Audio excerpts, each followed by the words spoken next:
నమస్తే ఫ్రెండ్స్, నా మాట ఫుడ్ ఛానల్కి స్వాగతం. ఈరోజు వీడియోలో టేస్టీగా ఉండే ఎన్నో పోషకాలున్న బీరకాయ చట్నీ తయారీ విధానం చూద్దాం. బీరకాయ చట్నీ తయారు చేసుకోవడానికి ముందుగా 1/2 కేజీ బీరకాయలు బాగా కడిగి పొట్టు తీసి ఈ విధంగా ముక్కలుగా కట్ చేసుకోవాలి. బీరకాయలు పొట్టు తీసి కట్ చేసుకోవచ్చు, లేదంటే పొట్టుతో కూడా కట్ చేసుకోవచ్చు. తర్వాత కొత్తిమీర, కరివేపాకు, పచ్చిమిర్చి, ఎండుమిర్చి, కొద్దిగా చింతపండు, వెల్లుల్లి దంచి పక్కన పెట్టుకోవాలి. తర్వాత స్టవ్ ఆన్ చేసుకుని స్టవ్ పైన గిన్నె పెట్టిన తర్వాత కొద్దిగా ఆయిల్ వేసి వేడైన తర్వాత 2 స్పూన్ల శనగపప్పు వేసుకోవాలి. తర్వాత 2 స్పూన్ల మినప్పప్పు వేసుకోవాలి.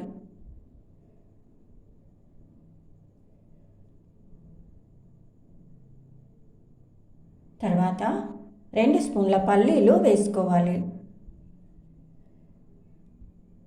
1 స్పూన్ ధనియాలు, 1/2 స్పూన్ మెంతులు వేసుకోవాలి.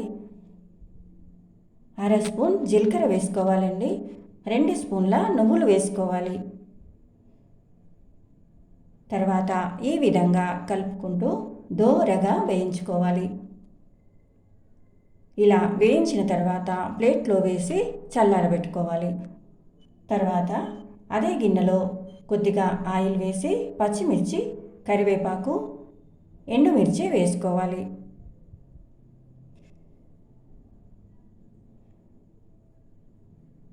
తర్వాత కొద్దిగా పసుపు వేసుకోవాలి. తర్వాత కట్ చేసిన బీరకాయ ముక్కలు వేసి కలుపుకోవాలి.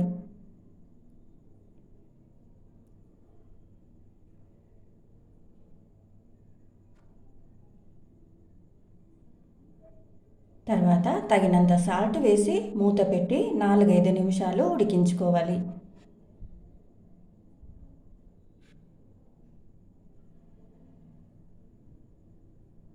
బీరకాయల్లో సి విటమిన్ ఉంటుంది, ఐరన్, మెగ్నీషియం ఉంటాయండి. బరువు తగ్గాలనుకునే వారికి బీరకాయ చాలా బాగా ఉపయోగపడుతుంది. కొద్దిగా చింతపండు వేసుకోవాలి. తర్వాత కొత్తిమీర వేసుకుని స్టవ్ ఆఫ్ చేసుకుని తర్వాత ఈ విధంగా కలిపిన తర్వాత ప్లేట్లో వేసి చల్లారబెట్టుకోవాలి.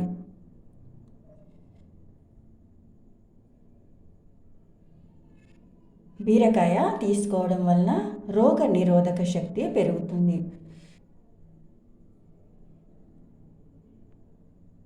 తర్వాత జార్లో వేయించిన పల్లీలు, నువ్వులు, పప్పులు వేసి గ్రైండ్ చేసుకోవాలి.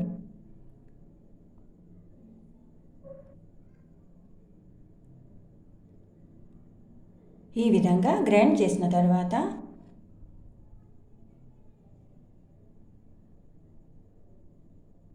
బీరకాయ ముక్కలు వేసి గ్రైండ్ చేసుకోవాలి.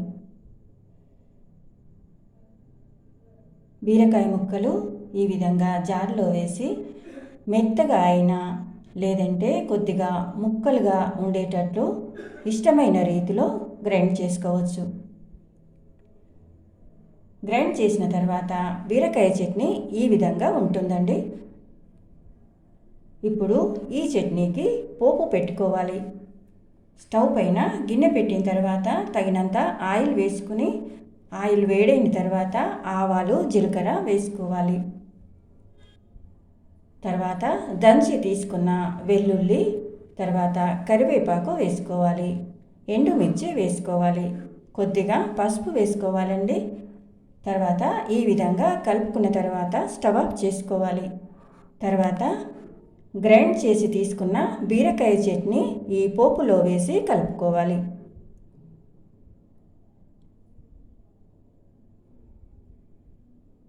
తర్వాత ఈ విధంగా కలిపిన తర్వాత వేరే బౌల్లోకి ట్రాన్స్ఫర్ చేసుకోవాలి. ఇలా తయారు చేసుకున్న బీరకాయ చట్నీ చాలా టేస్టీగా ఉంటుందండి. వైట్ రైస్లోకి, ఇడ్లీ, దోశ, చపాతీ ఏ టిఫిన్స్లోకైనా చాలా బాగుంటుంది. చివరగా కొత్తిమీర వేసుకోవాలి.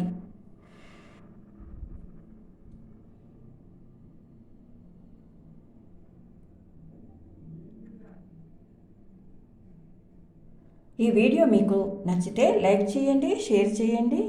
నా మాట ఫుడ్ ఛానల్ని సబ్స్క్రైబ్ చేసుకోండి. మీ అమూల్యమైన అభిప్రాయాలను కామెంట్ రూపంలో తెలియజేయండి. Thank you for watching.